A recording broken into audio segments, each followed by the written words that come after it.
Hey everyone, tonight we're not stepping onto a sunny Caribbean deck with parrots and treasure maps.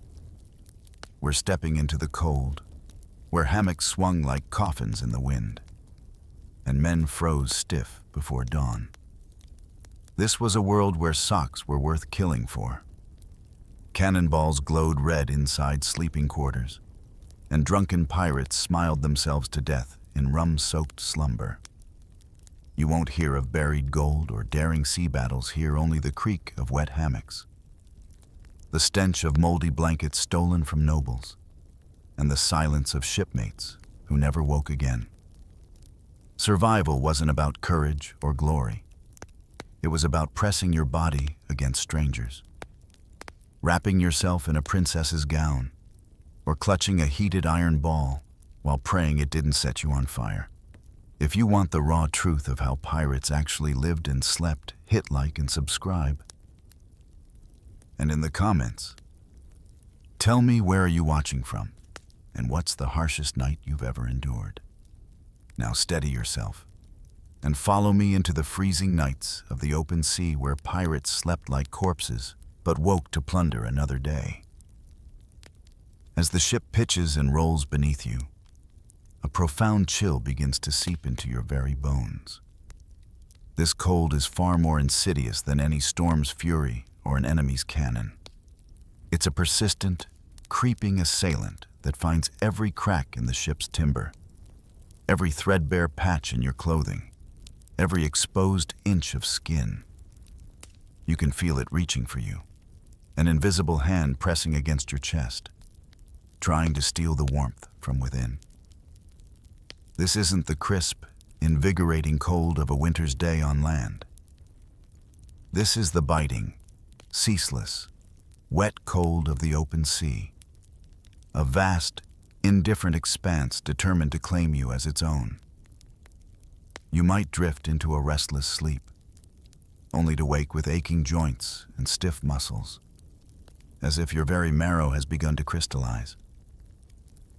Imagine the absolute stillness of a cold, moonless night out here. The only sounds are the groaning timbers of the ship, the relentless slap of waves against the hull, and perhaps the low moan of the wind whistling through the rigging. In this profound quiet, the cold becomes a silent executioner. It doesn't announce its presence with a roar or a flash. Instead, it whispers. It nudges. It gently persuades the life from your body. You hear hushed whispers among the crew, stories of men who simply didn't stir with the morning light, their faces etched with a final, peaceful expression, their bodies rigid as carved wood. The sea takes them back, not with a violent struggle, but with a slow, inescapable embrace of ice.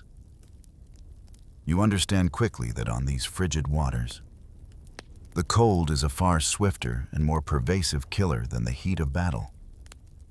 A cannonball might tear through flesh. A cutlass might find its mark.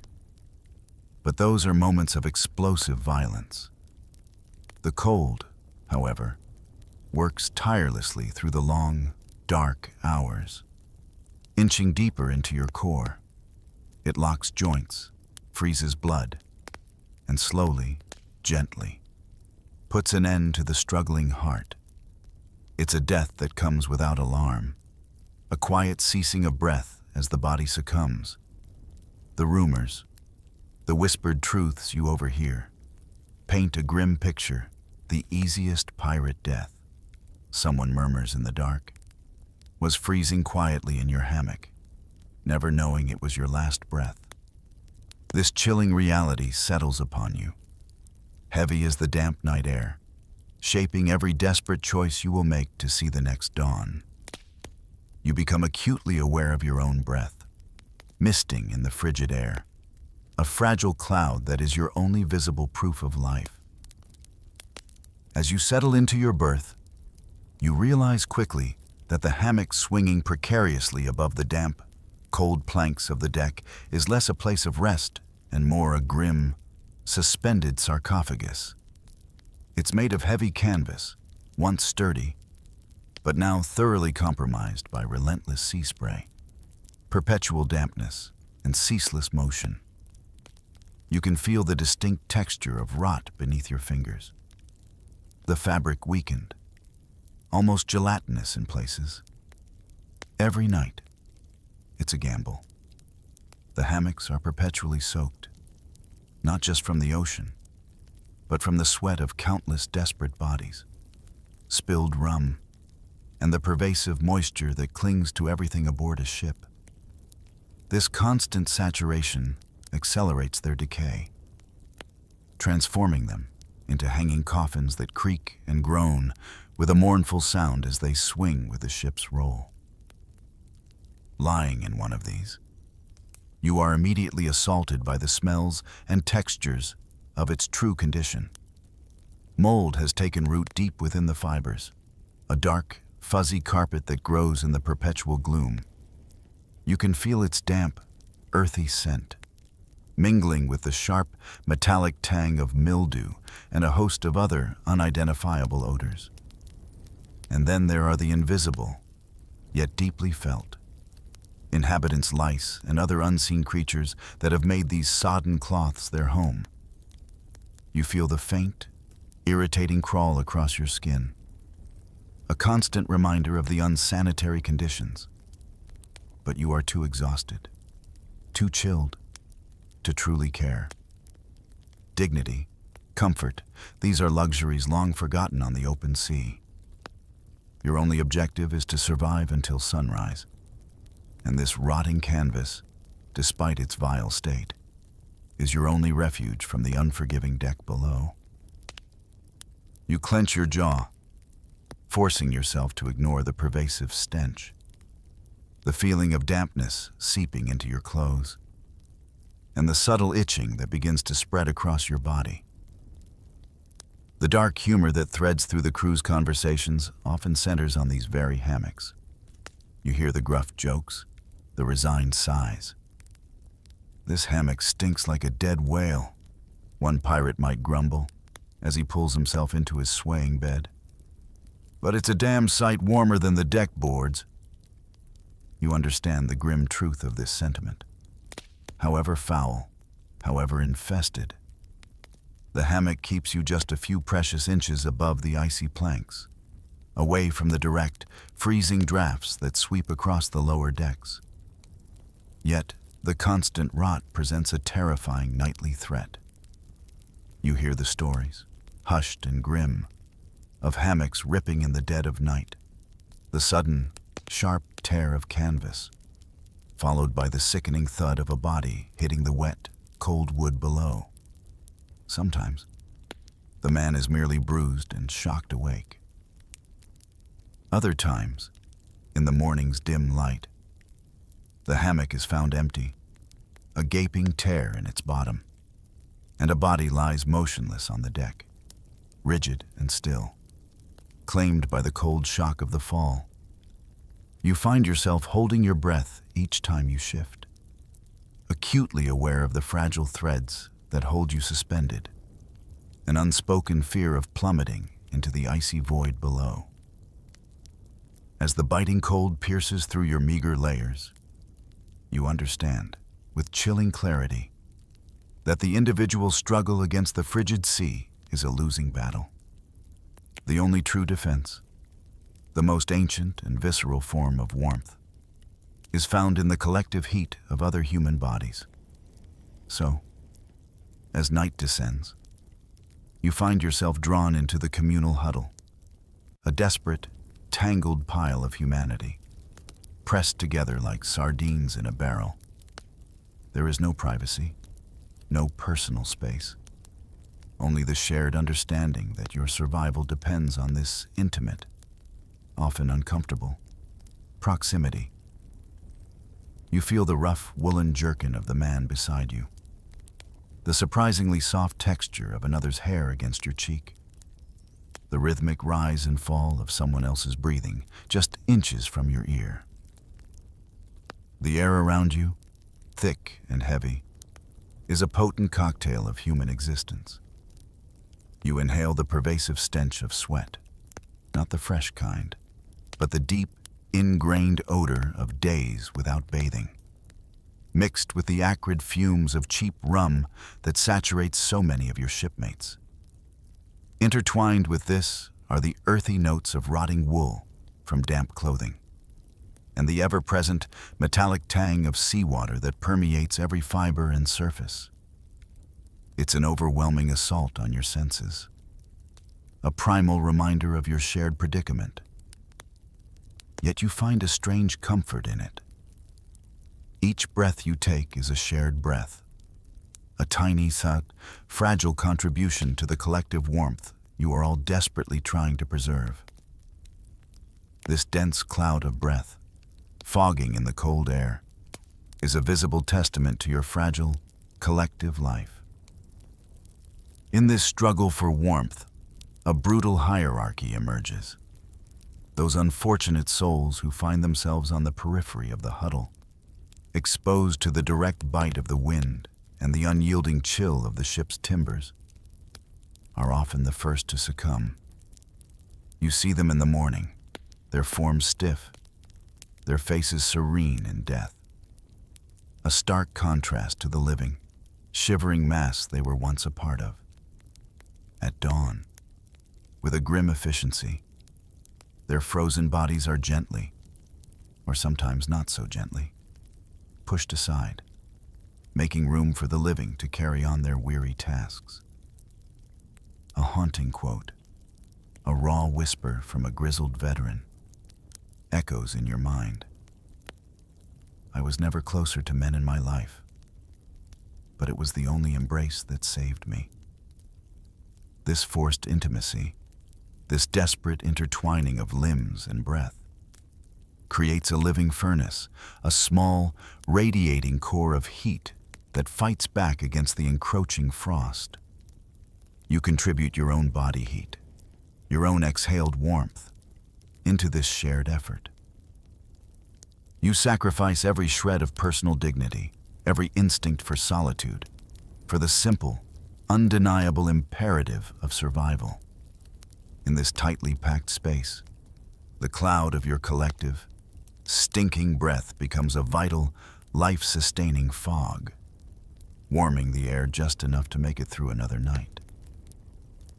As the biting cold relentlessly attacks your extremities, you quickly learn that the true currency of survival isn't shimmering gold doubloons or glittering jewels, but something far more humble, far more essential: a dry pair of wool socks. You feel the insidious creeping chill in your toes, a numb ache that promises worse to come if not addressed. A single dry pair of socks, especially thick, sturdy wool ones, becomes a treasure beyond measure, a beacon of hope against the encroaching frostbite that can steal your digits, or worse, your very life. You see the longing in men's eyes when a fresh, dry pair is spotted, a gaze that speaks volumes about the desperation for warmth. The value placed on these simple garments is so immense that it sparks fierce disputes, often escalating into violent confrontations. You hear hushed tales of bitter arguments erupting into brawls, even fatal stabbings, all over the possession of a pair of wool socks. Men, hardened by the sea and battle, would fight with a ferocity usually reserved for defending a chest of gold, all to claim the fleeting comfort of dry foot protection. You understand this primal instinct, the fear of losing sensation, the threat of blackening toes and inevitable amputation that looms large in the minds of everyone on board. The desperation is palpable, a raw tension whenever a meager supply of dry cloth is brought forth. When actual socks are impossible to procure, creativity, born of sheer necessity, takes over. You witness men meticulously stuffing their worn, waterlogged shoes and boots with any available material that might offer a modicum of insulation. Straw, painstakingly gathered and dried, is twisted and packed in. Tattered rags, remnants of sails or old clothing, are carefully arranged, and in the most extreme cases, You might even see a man painstakingly shearing strands of hair from a willing, or sometimes unwilling, shipmate's head, to create a crude but potentially life-saving, insulating layer. The sheer ingenuity in the face of such privation is astonishing, a testament to the human will to survive against impossible odds. You feel the cold in your own feet, imagining the temporary, blessed relief such a desperate measure might bring. It's a stark illustration of priorities that in some of the official articles of piracy, the very documents outlining a pirate crew's rules and share of plunder, socks were specifically listed as valuable loot, alongside weapons and coins.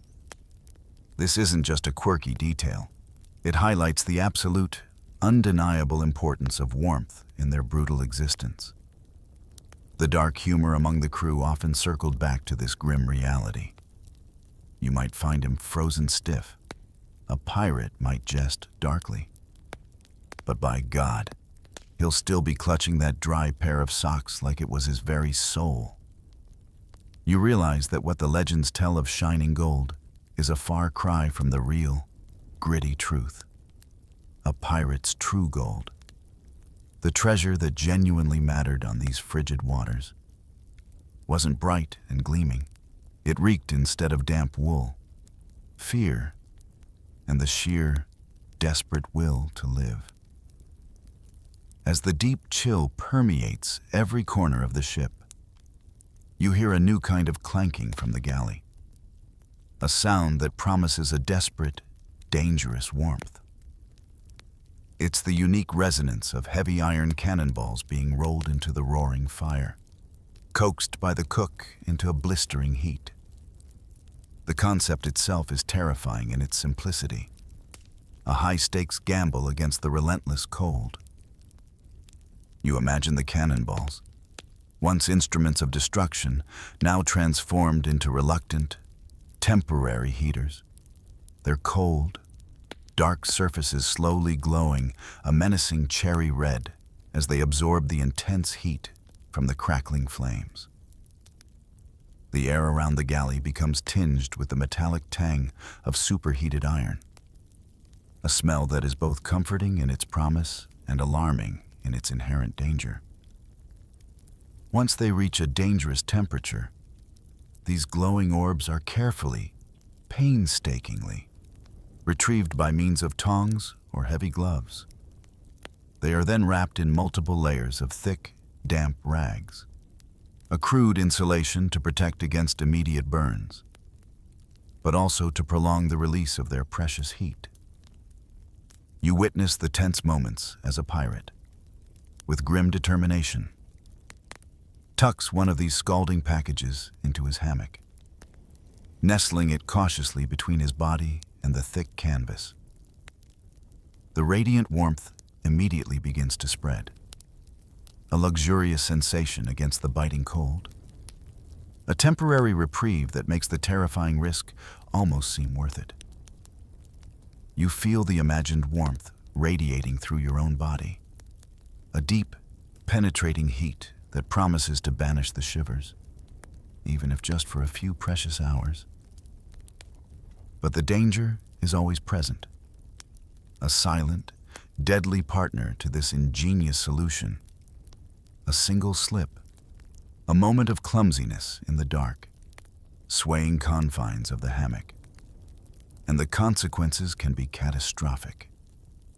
The heated cannonball, if it escapes its protective rags, can inflict horrific burns, scorching flesh with agonizing speed. Worse still, it can ignite the very canvas of the hammock, sending flames licking through the sleeping quarters in an instant. A terrifying inferno on a wooden ship far from shore. You hear the hushed accounts of these tragedies, the chilling discoveries in the morning light, bodies found not frozen, but terribly charred, where a cannonball had rolled free, reducing a man and his makeshift bed to ash. Yet, despite these horrific risks, The pirates accept the potential for such a fiery death without hesitation. You understand their grim calculus: better to be burned, to suffer the excruciating agony of fire, than to succumb to the slow, agonizing surrender to the cold. The choice is not between safety and danger, but between two forms of inevitable demise. A pirate's weary voice might crack in the darkness, uttering a profound truth. "This iron saved us," he might whisper, "but by God, it roasted us alive if we weren't careful." You can almost see the shock image in your mind's eye: a partially burned corpse, still swinging gently in its hammock, a chilling testament to the desperate gamble taken and lost. This brutal paradox, this dance with both fire and ice, defines the relentless struggle for warmth. In the biting cold, when the shivers become a constant companion and your teeth chatter uncontrollably, the lure of rum is almost irresistible. You watch as men lift their crude mugs, their eyes shining with a desperate hope, convinced that the fiery liquid will provide the warmth their bodies so desperately crave. It floods your senses with a burning sensation down your throat, spreading through your chest, creating a powerful, deceptive illusion of heat. For a fleeting moment, a glorious warmth blossoms within you, dulling the incessant ache of the cold, softening the edges of discomfort, wrapping you in a false comfort. You can feel the temporary euphoria, the numbing bliss that makes you forget the damp, the chill, the grim reality of your surroundings. But this warmth, you learn quickly, is a treacherous lie. It's a cruel deception that opens the door to a far more insidious and quiet death. The rum, while initially making you feel warmer, actually causes your blood vessels to dilate, drawing precious heat from your core to the surface of your skin, where it rapidly dissipates into the frigid air. You see the tragic pattern unfold again and again: men seeking solace and warmth in the bottom of a bottle, drink themselves into a stupor, their bodies rendered helpless against the encroaching cold. They pass out, a peaceful, drunken slumber descending upon them, unaware that the very comfort they sought is leading them to their end. In their rum-soaked sleep, their bodies simply give up, quietly, without a struggle, without. Dawn reveals the horrifying toll of this deception. You watch, with a heavy heart, as bodies are carefully, or sometimes roughly, hauled from their hammocks, their limbs stiff and unyielding. The most chilling sight is their faces, frozen in a mask of death, often contorted into a grotesque semblance of a smile, a grim echo of the drunken contentment that preceded their demise. The rum had kissed them with warmth, then abandoned them to the icy grip of the sea. You hear the exasperated voices of the more experienced, the older salts, who witnessed this tragedy countless times. Wise captains, understanding the deadly nature of this false warmth, would often take measures to mitigate the danger. They might dilute the rum rations, forcing their crew to consume less alcohol, or insist on serving steaming hot tea or hearty, warming stews before bed, providing genuine sustenance and internal heat instead of a fleeting, fatal illusion. The dark humor surrounding these rum-induced deaths is particularly poignant. Rum was the traitor, you might hear someone mutter, shaking his head, kissing you warm, then leaving you dead. You understand the profound irony, the bitter truth that the very substance meant to provide comfort and escape often became the instrument of one's undoing. It was a cruel paradox, a false comfort leading to a very real death, a silent, smiling demise that haunted the dreams of those who survived. You learn to eye the rum with a new respect, a deeper understanding of its dual nature, a temporary balm for the soul, but a potential harbinger of eternal cold. In the desperate quest for warmth, the usual distinctions between luxury and utility, pride and practicality, completely dissolve. You witness a surreal transformation as the spoils of a raid, once intended for grand display or a noble's chambers, are reduced to filthy, yet life-saving, bedding. Imagine the vibrant colors and rich textures of a stolen Persian carpet, its intricate patterns now obscured by grime and sea salt. Draped over a crude hammock, or the soft, flowing silk of a velvet gown, perhaps snatched from a Spanish princess, now serving as a makeshift blanket, its delicate fabric stiff with dried spray and the sweat of countless nights. You might find yourself pulling a heavy, embroidered officer's coat, once crisp and authoritative, over your own shivering body, its brass buttons cold against your skin. The irony of the situation is almost comical, if not for the grim stakes.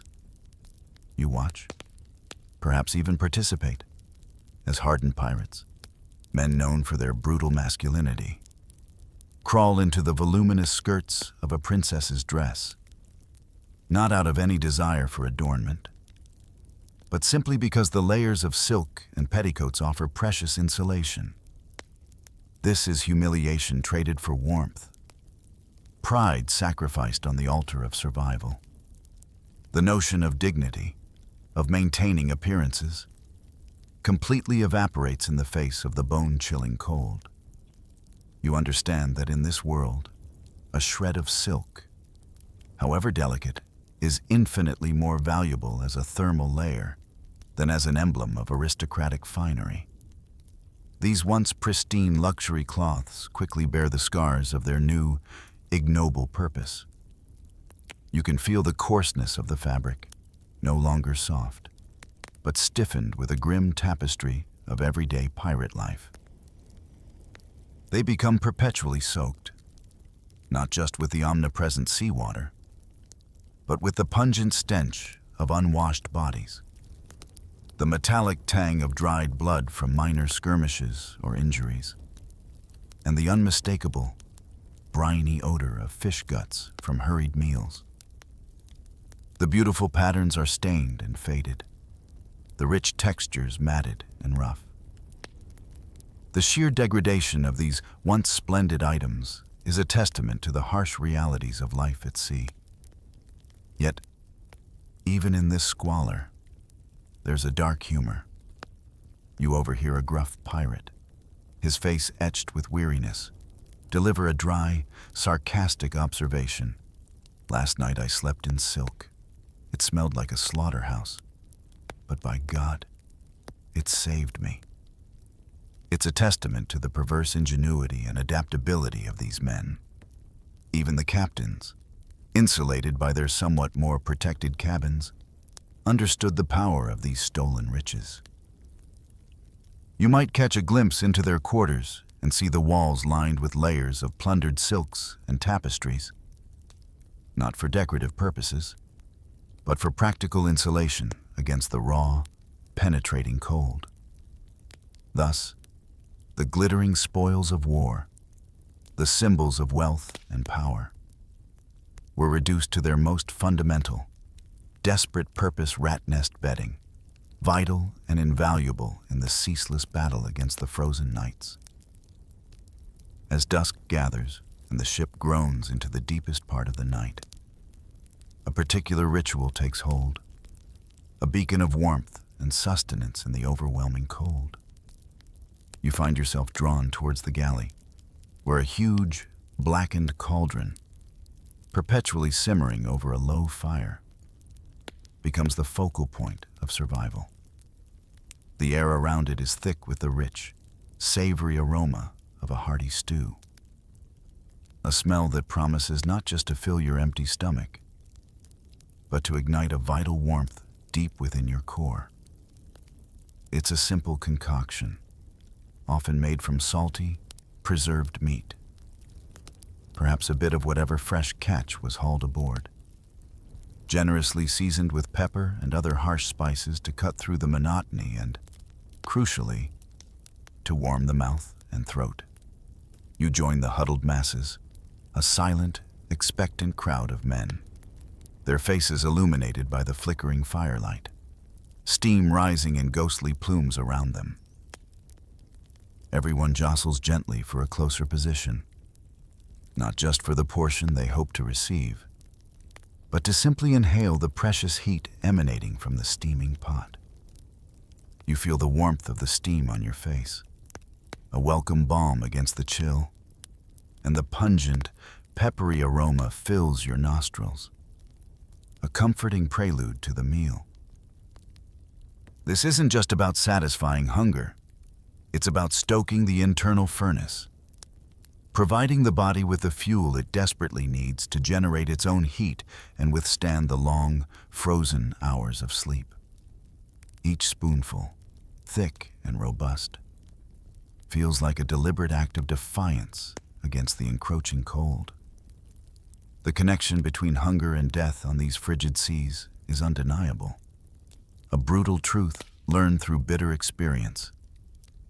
You understand that a starving body, devoid of caloric energy, is an easy target for the cold. It simply lacks the reserves to fight back. To maintain its core temperature, the cold, swift and merciless, claims the hungry first, their weakened bodies offering little resistance. Thus, this nightly stew, this midnight cauldron, becomes more than just a meal. It transforms into a lifeline, a crucial prelude to sleep.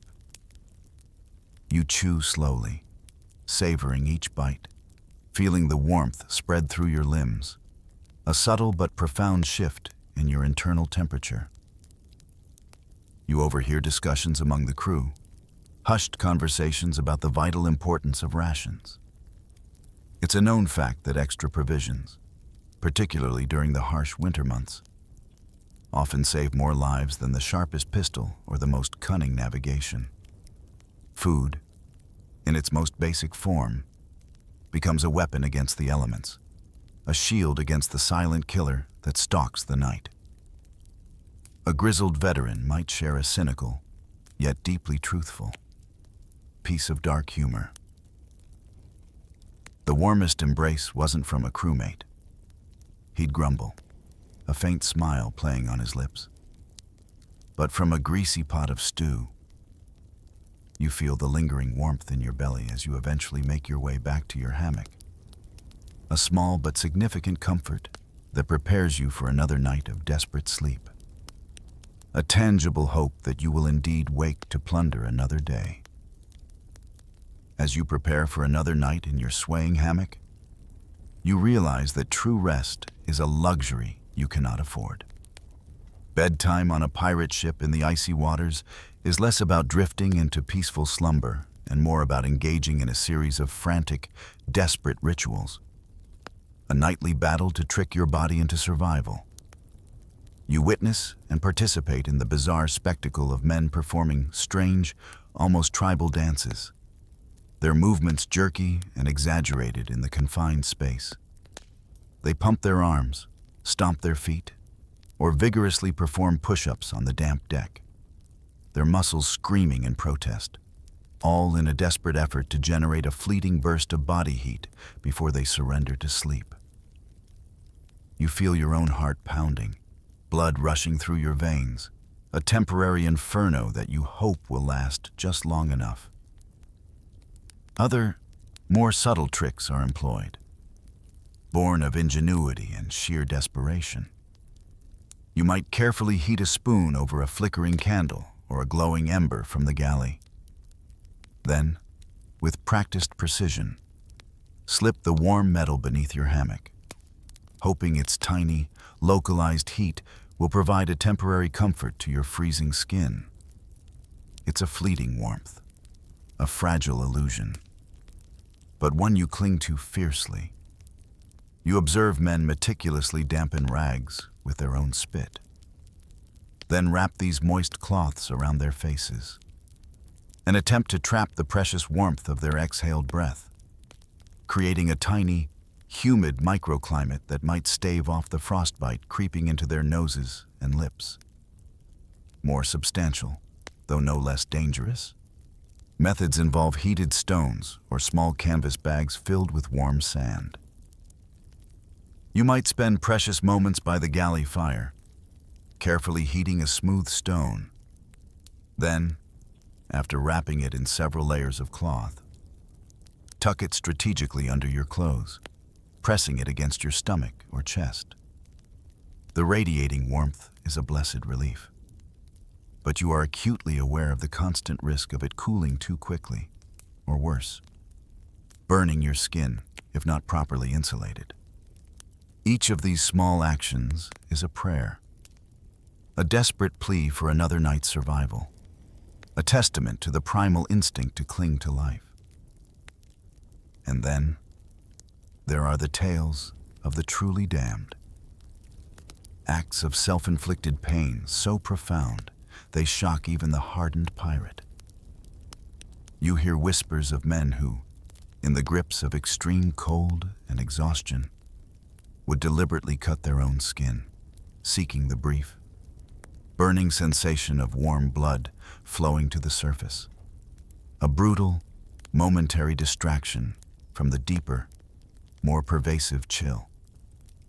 It was a desperate, almost unthinkable act.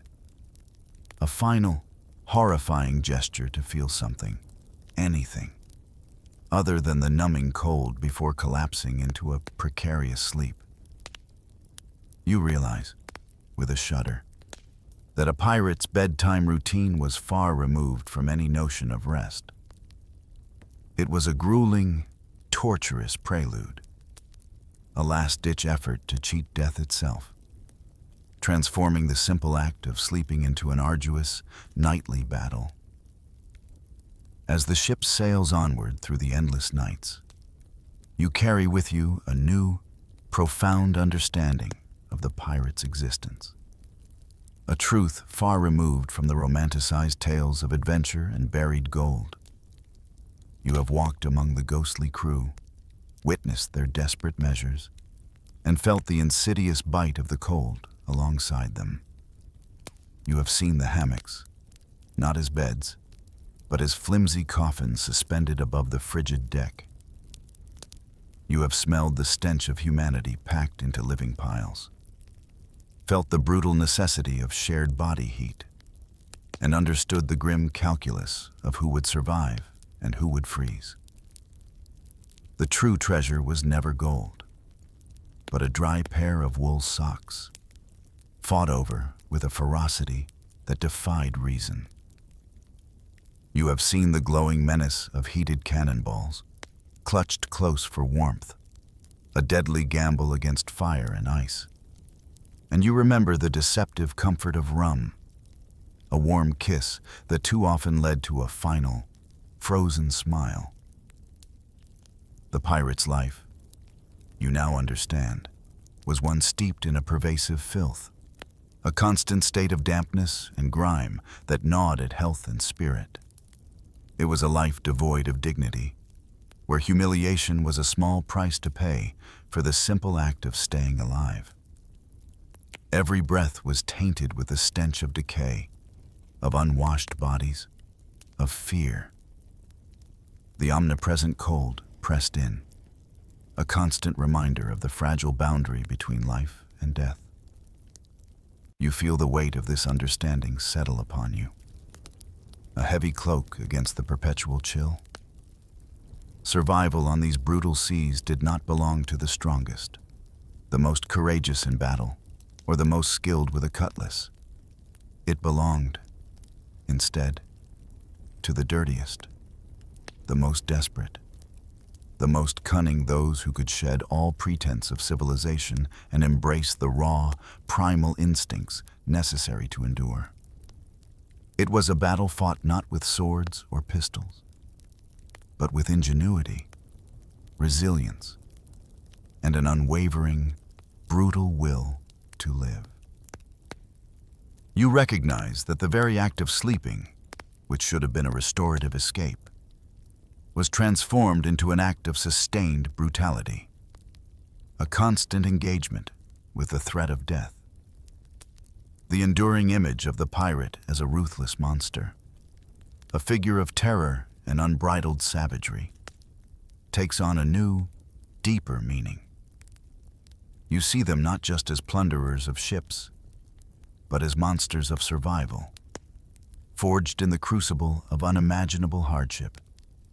They were men who slept like corpses, their bodies locked in a nightly struggle against the elements. But who, against all odds, woke each morning to plunder another day? This golden legend of piracy, the thrilling tales of daring and fortune, hides a darker, colder truth. Their nights were not for rest, but for an unseen, relentless battle against death itself. A quiet, desperate testament to the sheer, terrifying power of the sea. And perhaps, somewhere in that vast, indifferent ocean, the echoes of their freezing nights still linger, carried on the wind until morning. You stand at the precipice of a dream, a young heart beating with the rhythm of distant waves, fueled by stories of endless horizons and glittering gold. You envision a life unfettered by mundane cares, a boundless freedom where the wind is your only master and the ocean your eternal companion. The tales whisper of daring escapades, of clever maneuvers, of sun-drenched islands where fortunes await discovery. Hidden beneath ancient palms, you see yourself, a figure of romance and courage, sword gleaming in the sun, navigating treacherous waters with a knowing smile, commanding respect and fear in equal measure.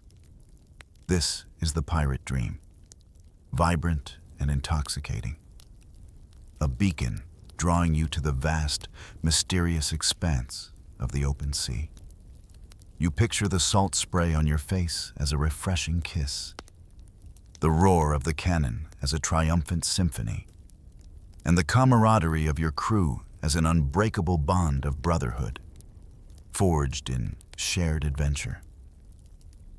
Every sunset is a painter's masterpiece, every dawn a promise of new wonders, and every distant ship a potential canvas for your legend. You imagine grand feasts, rich spoils, and a life lived on your own terms, far from the stifling grip of society's rules. This dream is a powerful siren song, luring you with its promise of a glorious escape, a chance to etch your name into the very fabric of maritime lore. But as you step onto the weathered planks of a pirate ship, the dream begins to ripple, then warp, dissolving into a harsh, undeniable reality. The romantic images, so vivid in your mind's eye, begin to crumble like ancient parchment under the brutal glare of the sun. The freedom you craved quickly transforms into a different kind of captivity, a prisoner to the capricious whims of the ocean, the unforgiving demands of the ship, and the brutal necessities of survival. The glittering treasure you once imagined seems to vanish into the relentless expanse of the waves, replaced by the grim realities of daily existence. You are not a noble adventurer, a daring hero of the high seas, but a desperate outlaw, an outcast, driven to the fringes of society by circumstance or choice, now clinging to a life that offers little solace. The air, which you imagined fresh and invigorating, is instead thick with the acrid scent of unwashed bodies, stale sweat, and the pervasive odor of damp wood and something undefinable, decaying. The constant rocking of the ship, once a comforting lullaby in your dreams, becomes a nauseating, relentless motion that unsettles your stomach and your very sense of balance. The sun, which promised warmth and golden hues, often brings only a scorching heat that dehydrates and exhausts you, baking the salt into your skin until it feels rough and parched. The thrill of adventure is swiftly overshadowed by a gnawing emptiness, a pervasive sense of suffering that clings to every moment, every breath. Your childhood dreams, those vibrant tapestries woven with threads of excitement and glory, begin to fray at the edges, then unravel completely, revealing the bleak, unforgiving canvas beneath. You find yourself adrift not just on the sea, but within a profound disillusionment, where the joy you sought has been replaced by a quiet, pervasive despair. A constant battle against the elements and against the dwindling hope within your own heart. This is the grim reality of a pirate's life. A stark and desolate world where every sunrise brings not a new adventure, but another day of arduous endurance. As the sun begins its slow descent, painting the sky with muted hues of orange and gray, your stomach rumbles with a hollow ache. The thought of a meal, of sustenance, is a small beacon in the endless monotony of the day. But there is no lavish spread awaiting you, no fresh game or bountiful harvest from the land. Instead, your daily fare, your very anchor against starvation, consists of what has sustained sailors for centuries: salted beef and pork. This is not the tender, succulent meat you might recall from shoreside feasts. This is a relic, preserved through copious amounts of salt, stripped of moisture and vitality, rendered into something barely recognizable as food. You reach for a piece, your fingers brushing against its rigid, unyielding surface. It feels less like meat and more like a piece of hardened leather, tough and fibrous, almost petrified by the curing process. The scent is overwhelmingly salty, a sharp, almost stinging aroma that assaults your nostrils even before you bring it to your mouth. With a sigh that carries the weight of many such meals, you begin to chew. It is not a gentle act of mastication. It is a battle, a test of will and jaw strength. Your teeth meet resistance, sinking into the dense, sinewy mass only with considerable effort. You chew and chew for what feels like an eternity, the minutes stretching out as you slowly, painstakingly attempt to break down the fibrous strands. Your jaw muscles ache, a dull, persistent throb that spreads through your face. Each bite, each deliberate grind, is an exercise in endurance, a ritual born of necessity rather than pleasure. The texture is relentless, the taste a monotonous, intense saltiness that coats your tongue and the roof of your mouth. As you continue to chew, trying to render the leathery morsel into something swallowable, you feel the salt working its way through your system, systematically drawing out every drop of moisture. Your mouth becomes dry, then parched, a desperate thirst building with every labored swallow. You crave fresh water, a cool, sweet reprieve from the arid landscape within your own mouth. But such luxuries are rare and often rationed, replaced by the ever-present, less satisfying rum.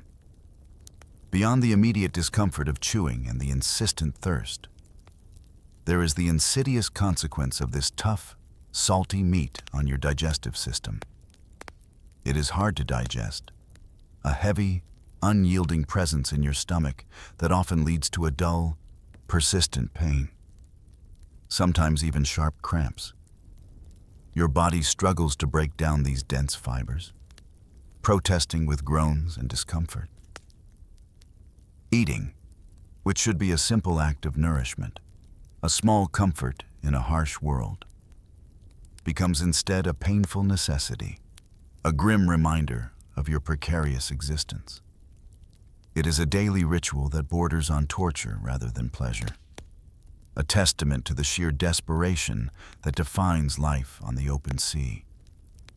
You push it down, knowing it is fuel, knowing it is survival, but deriving no joy, only the quiet, weary satisfaction of another day endured, another meager meal consumed. As the meager meal of salted meat leaves you more parched than satisfied, your hand instinctively reaches for the next staple, the omnipresent companion of every pirate's meal, hardtack. You know its characteristics intimately, having faced it day after day, week after week. It is a simple creation, a testament to the bare necessities of survival at sea, merely flour and water, combined and baked into solid, unforgiving bricks. These are not loaves of soft, fragrant bread, rising gently from the oven.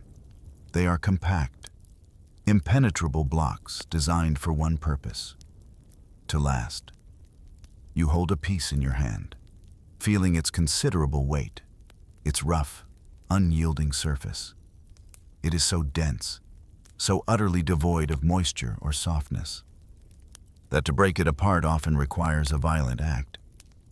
You might grip it firmly and smash it against the nearest hard surface, a table, a barrel, or even the solid deck plank beneath your feet, hoping to shatter it into manageable pieces. The sound is a dull, unyielding thud, followed by a shower of unforgiving crumbs and shards, each as hard as stone. You pick up a piece, already knowing what awaits your palate. There is no flavor to anticipate, no subtle notes of yeast or grain.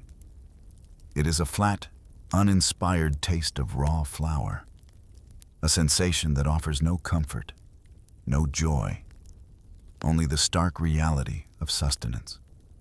It is pure, unadulterated blandness, a testament to a life stripped of even the simplest pleasures. The hardtack, in its stubborn durability, presents its own set of challenges beyond its unpalatability. If the ship encounters a patch of persistent dampness, if water seeps into the storage barrels, the hardtack, though resilient, will eventually succumb.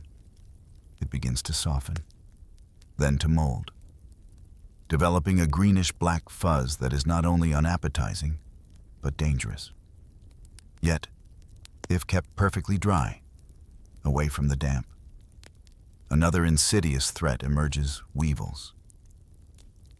These tiny beetles, drawn to the dry grain, burrow into the dense crackers, their presence often unseen until it is too late. You learn to recognize the telltale tiny holes, the almost imperceptible movement within the cracks. The crew has developed a grim ritual to cope with this unwelcome accompaniment. When the sun dips below the horizon, plunging the cramped quarters below deck into a murky gloom, you often find yourself eating your hardtack in the near-total darkness. It is a deliberate act, a way to maintain what little illusion of normalcy you can salvage. By eating in the dark, you are spared the sight of the countless weevils that often infest the biscuit. You can feel them, perhaps a faint crunch that isn't quite the hardtack itself. But your mind, weary from the day's toils, attempts to ignore it, to trick itself into believing it is merely rough texture.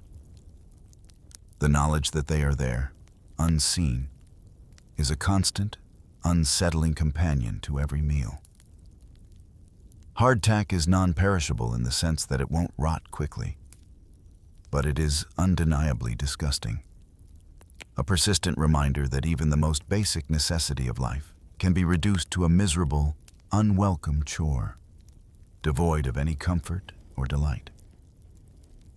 As the last sliver of daylight fades from the horizon, casting the waves in a deep, inky black, you retreat below deck, seeking the meager respite of what passes for quarters. But there is no sanctuary here, no quiet corner of your own. The ship, designed to carry cargo and guns, becomes a human sardine can, crammed with men packed in with an unforgiving efficiency. You are pressed against your shipmates, shoulder to shoulder, leg to leg, a relentless invasion of personal space that strips away any semblance of individuality. The air that greets you is not fresh, carrying the clean scent of the ocean, but a dense, suffocating blanket. It is stale, heavy with the pervasive odors of unwashed bodies, the lingering traces of sweat from a day of strenuous labor, and the cloying, musty smell of mildew that permeates every surface. Beneath it all, a sharp, ammoniac tang of urine, a constant, unpleasant presence. Your bed is not a soft mattress or even a comfortable hammock, but often a damp, moldy wooden floor, or perhaps a rough canvas hammock shared with the chilling dampness that seeps through the timbers. The wood beneath you is cold and unyielding, the constant rocking of the ship amplified by the close quarters, a ceaseless motion that makes true rest a difficult conquest. As you attempt to find a position of minimal discomfort, your limbs inevitably brush against others. Sometimes, it's the rough wool of a jacket, or the calloused hand of a sleeping mate. Other times, in the unsettling gloom, it is something far less human. A quick scurry, a fleeting brush against your arm or leg, and the sickening realization that a rat, emboldened by the darkness and the sheer proximity of warm bodies, has darted across your space. Or perhaps the coarse, itchy bristles of a shipmate's unwashed beard, pressed against your own face as the ship lurches and shifts. Night descends, but silence is a foreign concept in this confined space. The darkness is alive with the cacophony of human misery and desperate living. You hear the deep, guttural groans of men suffering from illness, their bodies racked with fever or pain, their sleep a fitful, restless battle. You distinguish the labored breathing, the occasional cough that rattles through the cramped space, and the soft, almost imperceptible whimpers of those lost in a nightmare or consumed by quiet suffering. Intermingled with these sounds of distress, other, more primal noises emerge. The low, urgent whispers, the rustling of clothes, the rhythmic creaking of hammocks, and the muffled sighs that suggest another desperate search for fleeting connection or release in the unforgiving darkness. In this close, unsegregated environment, the lines between sickness and intimacy blur, creating an atmosphere of raw, unvarnished human existence. Each night, as you try to surrender to sleep, is its own small hell. You lie there, acutely aware of every discomfort, every unsettling sound, every foul odor. The dampness seeps into your bones. The cold chills you even through your worn clothing, and the constant awareness of so many bodies around you, some suffering, some seeking fleeting solace, leaves you feeling exposed and vulnerable. Sleep, when it finally comes, is rarely deep or truly restorative, but a fragile, easily broken state, punctuated by the ship's movements, the cries of the sick, and the pervasive, inescapable reality of your cramped, filthy, and utterly joyless existence below deck. As the sun struggles to pierce the perpetually damp air below deck, you become acutely aware of the constant assault on your senses, a grim symphony of unpleasantness that defines your existence. There is no escape from it. These are the omnipresent companions of your pirate life. You lie in your hammock, or perhaps on a scratchy, rough blanket on the floor, and you hear it, the insistent, rhythmic drip, drip, drip from the deck above. It's not the soothing sound of rain, nor the clean spray of the ocean. Often, this water, filtering through the ancient, leaky timbers, is not the pure, life-giving liquid you crave. Instead, you know, with a sickening certainty, that it is often human waste, seeping down from above, mixing with the salt water and the grime, a foul, brackish mixture that lands on your clothes, your skin, sometimes even your face. It is a constant reminder of the lack of proper sanitation, the sheer, unavoidable filth of your environment. In the dim light, or perhaps felt in the oppressive darkness, you become hyper-aware of the other occupants of this floating prison. Diseased rats, fat and fearless, scurrying across the hammocks, their tiny claws a faint scratching sound that sends a shiver down your spine. You feel their fleeting weight as they dart across your limbs, sometimes even your face, in their endless search for scraps of food or simply new territory. They carry with them the unseen threat of plague and sickness, a constant, silent menace that adds another layer of fear to your already precarious existence. You are never truly alone, never truly free from the proximity of other bodies. In the cramped spaces, moving means inevitably brushing against your shipmates. The rough fabric of their tattered clothes, the clammy feel of unwashed skin, and the unsettling sensation of their dirty beards, coarse and matted, pressing against you in the confined quarters. The smell is a potent mix of body odor, stale sweat, and something indefinably foul, a scent that clings to everything and everyone. It is a constant, unavoidable intimacy born of desperation and lack of space, not of choice or affection. Everywhere you look, everywhere you touch, the ship bears the indelible marks of its harsh life. Mold, a greenish-black fuzz, has found a permanent home in every damp corner, on every surface. It is embedded into your clothing, a persistent, itchy presence that resists washing, becoming a part of the very fabric you wear.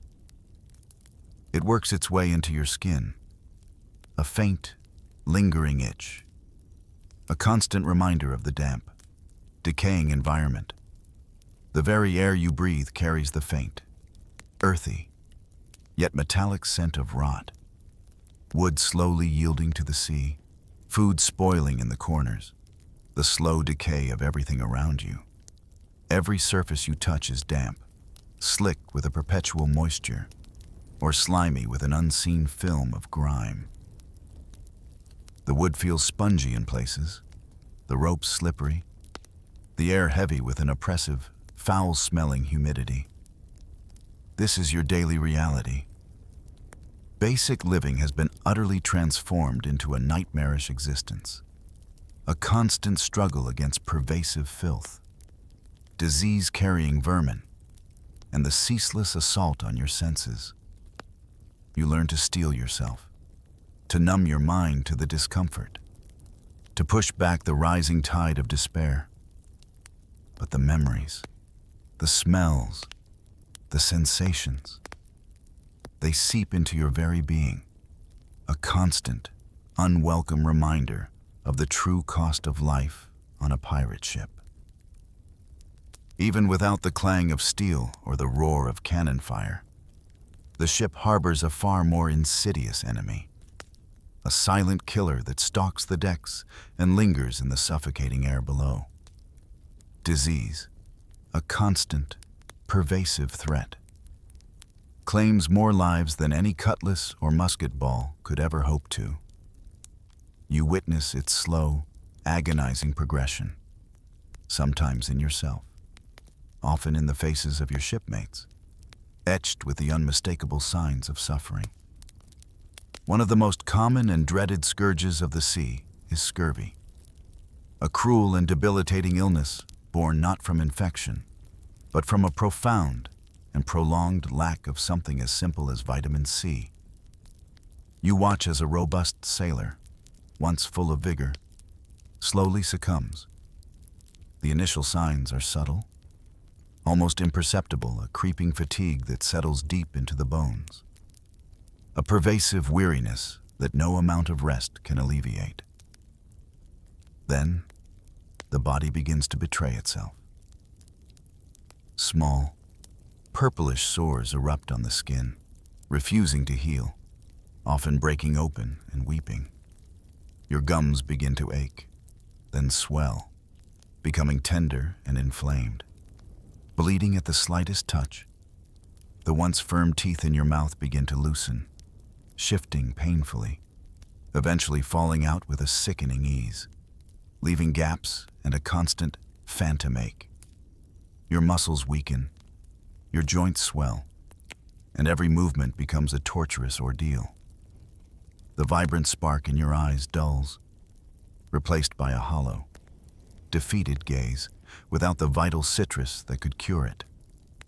Scurvy is a slow, agonizing descent into utter debilitation, culminating in a quiet, inevitable death, often with a mind still keenly aware of its own body's decay. Beyond scurvy, countless other diseases fester and spread with terrifying speed in the cramped, unsanitary quarters. Common colds quickly escalate into severe fevers, their breath hot and ragged in the close air. Dysentery, with its debilitating stomach cramps and relentless diarrhea, dehydrates the body and saps all strength, leaving men weak and vulnerable. Fevers rage, shaking bodies in violent chills, then burning them with an unbearable heat.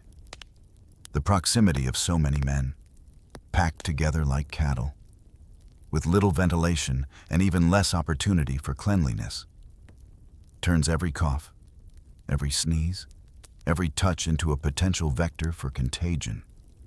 A single sick man can quickly infect an entire crew, transforming the vessel into a floating chamber of illness.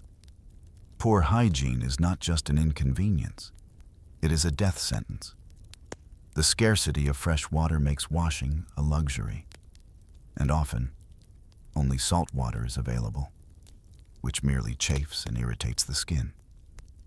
Clothes are rarely changed, bodies go unwashed for weeks or months, and the wounds, even minor scrapes from daily work, quickly become infected. Pus and inflammation are common sights.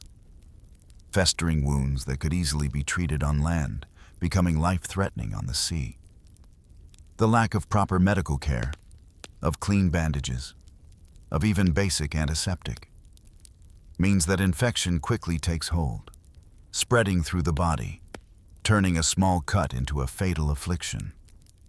The stark reality is that death comes even without the glory of combat. It stalks the unlit passages below deck, whispers in the groans of the sick, and clings to the damp, moldy surfaces. Ships become literal plague chambers, adrift on the vast ocean, carrying their cargo of suffering and despair. Far more pirates succumb to the silent, invisible enemy of disease than to the violence of a cannonball or a sword fight. The sea, in its vastness, offered no escape from these microscopic killers, trapping men within their own failing bodies. A slow and agonizing end far from any romanticized battlefield. In a life defined by incessant hardship, pervasive filth, and the constant threat of disease, the human spirit, resilient as it may be, craves a respite, a momentary escape from the relentless grind.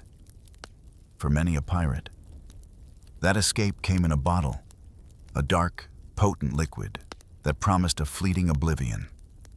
Nearly every pirate, you observe, seems to be addicted to alcohol in some form, but none so much as to the ubiquitous rum. It becomes more than just a drink. It transforms into a daily ritual, a sacred observance in an otherwise godless existence. As the sun sets, casting long, weary shadows across the deck. Or even when the day's labors feel too heavy to bear. The call for rum is almost primal. You see men line up, their eyes hollow with exhaustion, their bodies aching, their spirits bruised.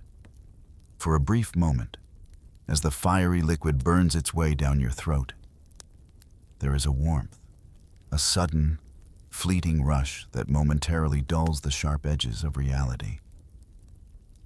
Rum becomes a kind of medicine, a crude but effective anesthetic against the ceaseless pain, the cold that seeps into your bones during watch, the ache of overworked muscles, the gnawing despair of a life without hope.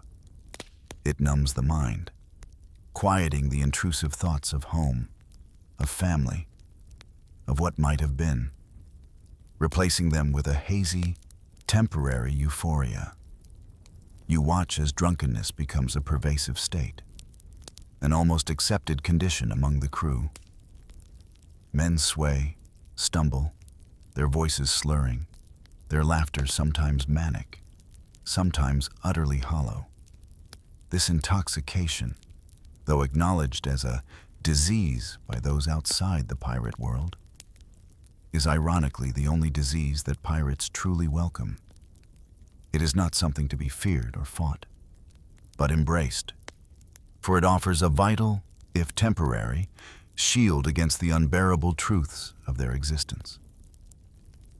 It allows them to forget the stench of their quarters, the taste of their foul food, the festering sores on their bodies, and the ever-present shadow of death.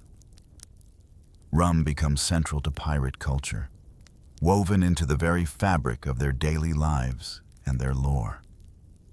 It is offered as a reward, used as a sedative, and consumed in vast quantities during celebrations, or what passes for them after a successful raid, or simply to mark the end of another day survived. The shared experience of drunkenness creates a distorted sense of camaraderie, a false bond forged in shared stupor.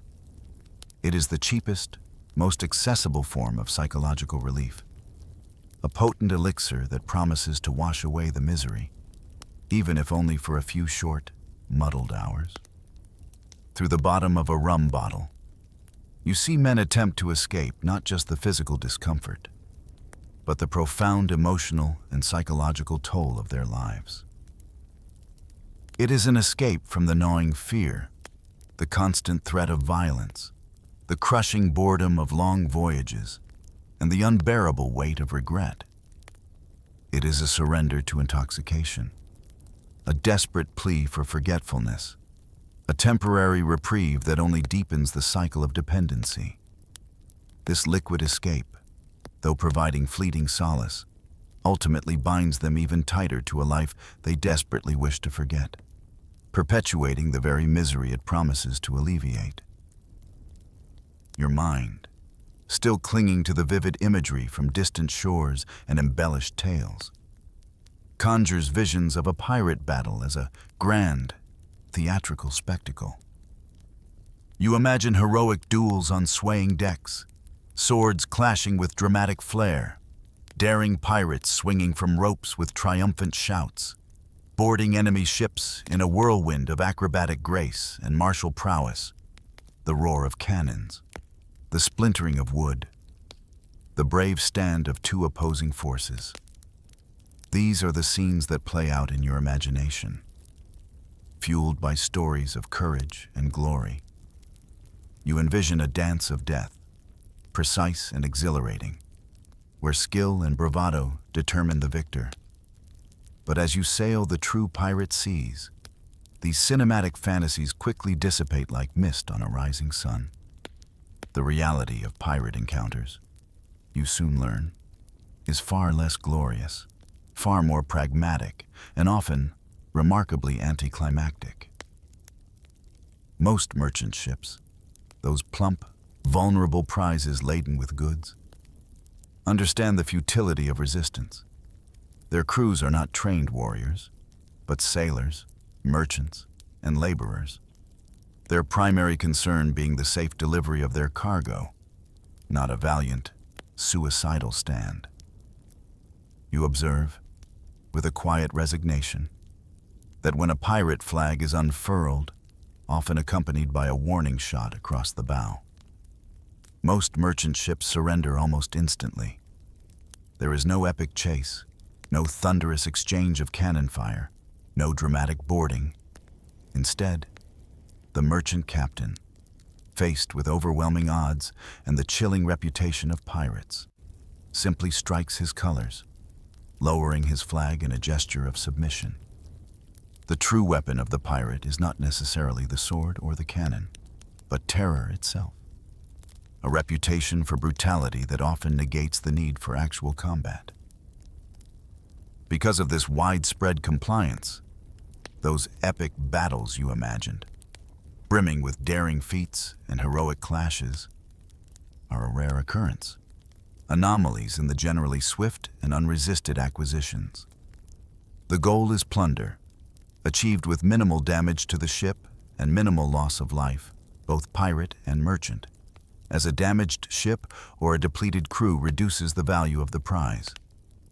However, when resistance does arise, when a merchant captain, perhaps out of stubborn pride or a misguided sense of duty, chooses to fight, the reality that unfolds is starkly, chillingly brutal.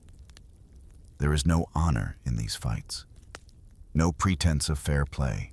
Pirates are not trained fighters in the conventional sense, not disciplined soldiers adhering to codes of engagement.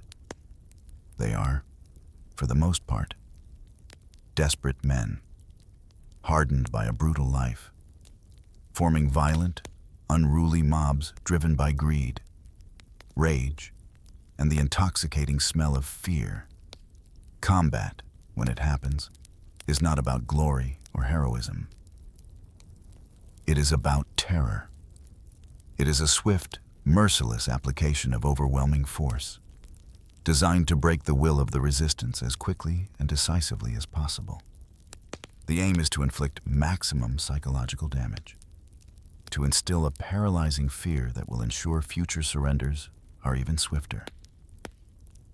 When the rare decision is made to resist, when the merchant ship's defiance sparks a true confrontation, the sanitized, romanticized imagery of Hollywood battles shatters into 1,000 gruesome pieces.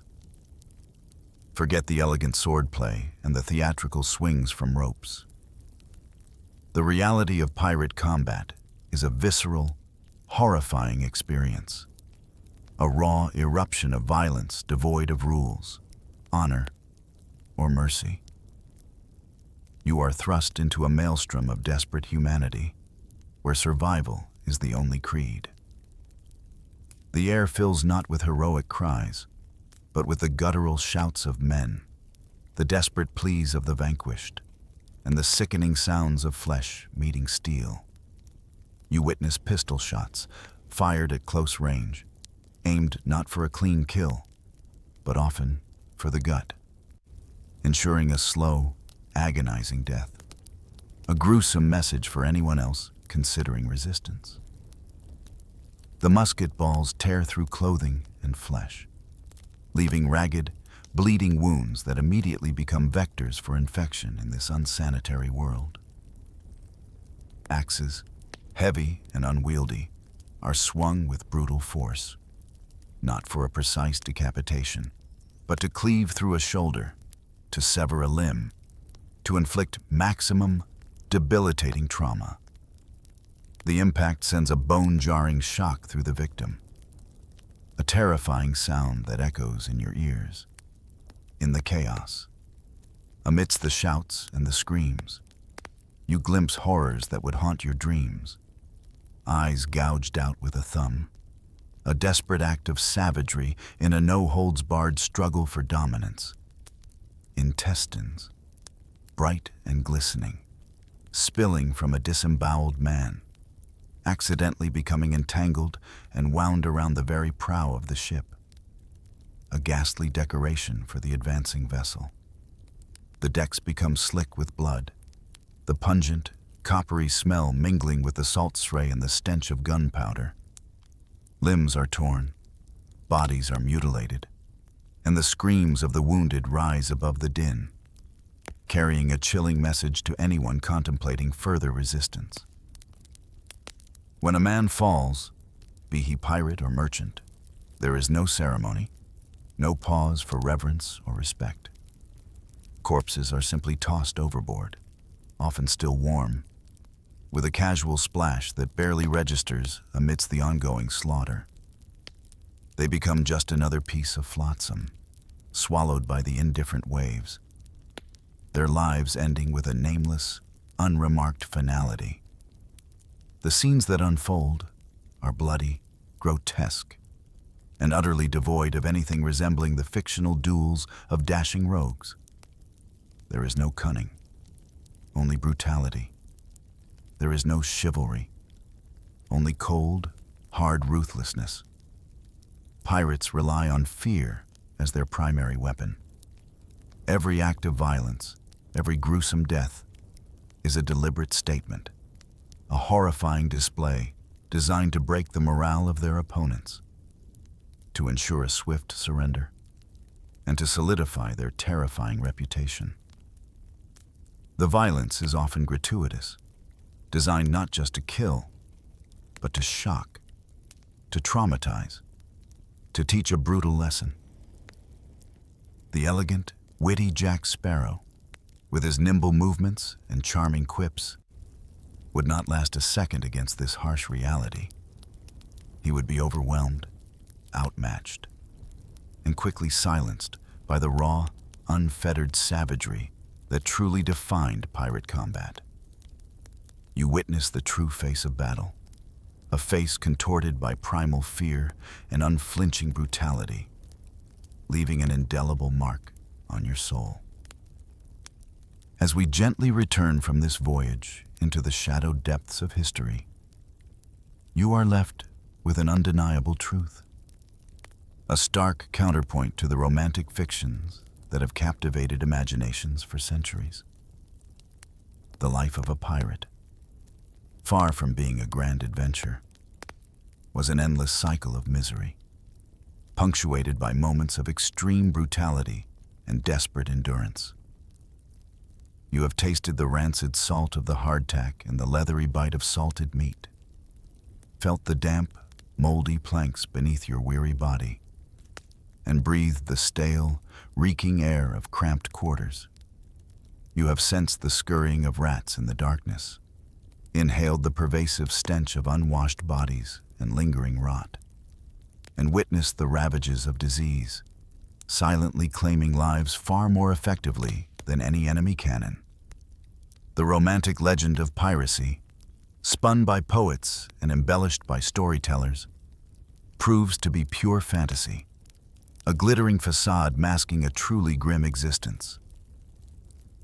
There was no true glory on these ships, only the desperate struggle for survival, a constant battle against the elements, against illness, and often against the very men you called shipmates.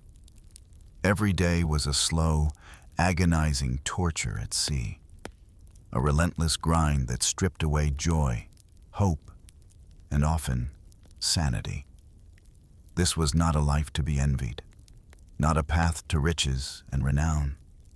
It was misery incarnate, a profound and pervasive suffering that clung to every breath, every moment. The allure of gold and the promise of freedom were fleeting illusions, quickly overshadowed by the harsh realities of hunger, filth, and violence. A pirate's life was not a grand adventure, a daring escapade across the waves. It was, in its starkest truth, a silent, unspoken death wish, a desperate gamble with fate, where the odds were always stacked against you. And so, as you drift back to the present, let these quiet truths settle upon you.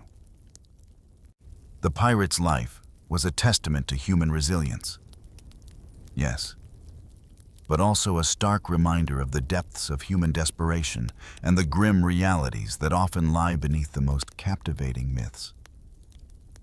May your own journey tonight be one of peace and quiet reflection, far from the brutal, unromantic truths of the high seas.